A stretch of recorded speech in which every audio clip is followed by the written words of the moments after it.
Olá pessoal, hoje a gente vai conversar sobre um tema também muito comum, que todo mundo tem o hábito, seja em casa, seja na rua, utilizar o famoso cafezinho. Aí vem uma dúvida, Rômulo, café faz bem pra gente? Café interfere no nosso tratamento? Posso continuar tomando meu cafezinho?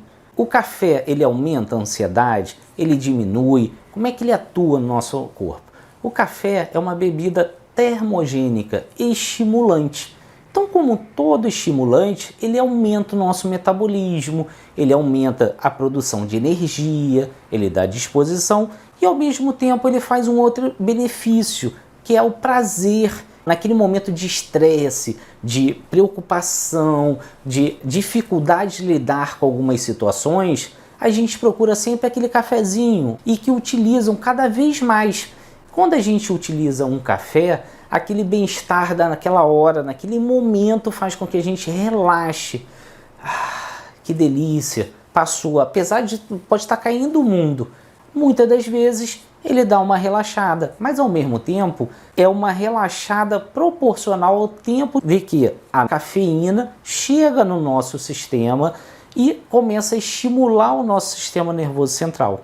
Toda vez que a gente estimula o sistema nervoso central, a gente fica mais ativo. Então, se a quantidade for exorbitante, num grau muito elevado, a tendência é o quê? Que a gente passa a ficar agitado, ansioso, menos produtivo. Não adianta vir com aquele pensamento, mas eu produzo muito, quanto mais café eu tomo, mais enérgico eu fico e eu produzo. Você vai produzir as coisas manuais, que não requerem atenção e foco. Essa dúvida é uma dúvida que às vezes até os concurseiros utilizam, mas eu tomo a pílula de cafeína.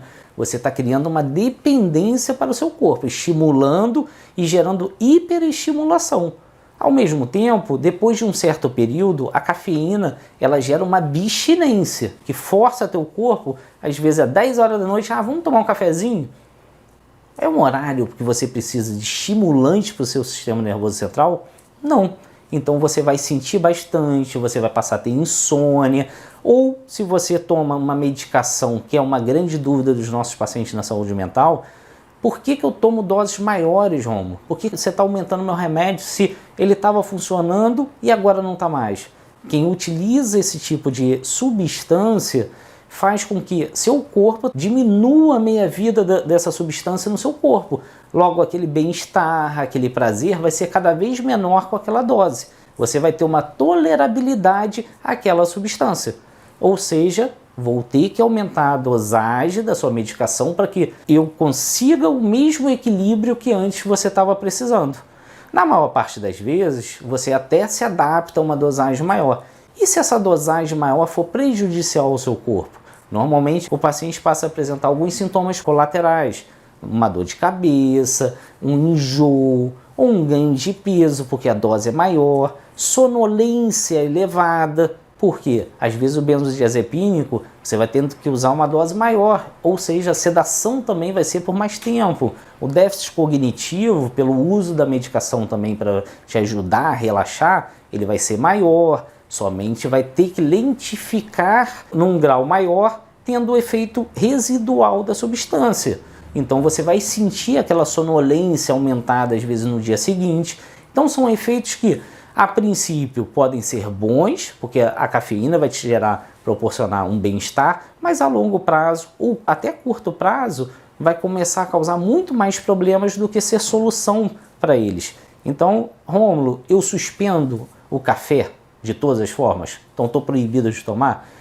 Não tem necessidade. Se você gosta, se você tem o hábito de tomar um cafezinho, vamos ver a prioridade para o seu tratamento. Você está muito acelerado, você está com uma insônia grave, vai ser difícil da gente manter a mesma quantidade. Não dá para suspender de uma hora para outra. Igual a qualquer outra droga, eu sempre falo, você vai ter uma abstinência. Então, vamos reduzir a quantidade. Às vezes, reduzindo a dosagem para uma metade, independente de quantas vezes você usa, da frequência, a gente pode reduzir a quantidade. Se eu uso uma quantidade assim, por que não a gente reduzir pela metade? Depois a gente pensa, vou continuar? Está me fazendo mal? Está impossibilitando do meu tratamento chegar onde eu quero? Aí é uma outra situação. Mas a princípio, a gente tem que evitar sempre o quê? Os excessos. Os excessos fazem mal, os horários, e a sua necessidade vai ser o diferencial na hora do seu tratamento. Então, não tem que ser nem 8 nem 80. Vamos ver a sua necessidade. E para isso, é sempre necessário que você busque a ajuda de um profissional da área, experiente, que saiba entender o seu problema e o que você precisa para fazer com que você saia desse problema mais rápido, independente do uso ou não do remédio. A substância, ela pode ser utilizada, ela pode ser boa ou ela pode ser muito prejudicial para o seu tratamento.